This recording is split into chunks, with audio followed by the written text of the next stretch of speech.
Welcome to another edition of the Rockdale RAM Review. Today's topic, net force. Before we get into how to solve for net force, let's review what a force is. Forces are any pushes or pulls.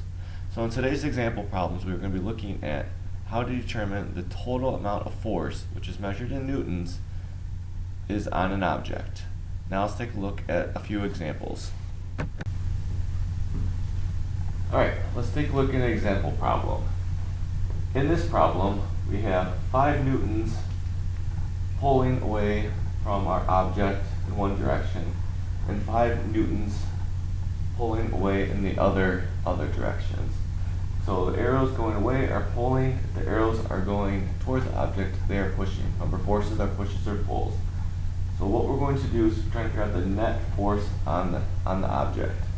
So we have 5 newtons going in that direction, 5 newtons going in the other direction.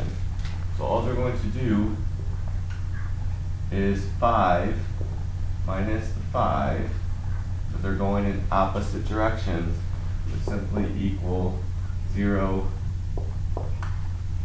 newtons. So in this first one, the two cancel each other out, so our object is not actually moving at all. In the second example problem, we have 10 newtons being pushed on an object and 10 newtons pulling on the same object. Notice the arrows are going in the same direction. When the arrows go in the same direction, we are adding them together. From this one, we just simply have 10 and we're adding it with the other 10, so there's a net force total of 20 newtons. And then it's also important that we add direction. Okay, so we have a total of 20 newtons going to the right in this example. So we have canceling, which is a balanced force when it's not moving, an unbalanced force where our object is moving, and then if we look at one last example, we have some cases where there's multiple forces in the same direction.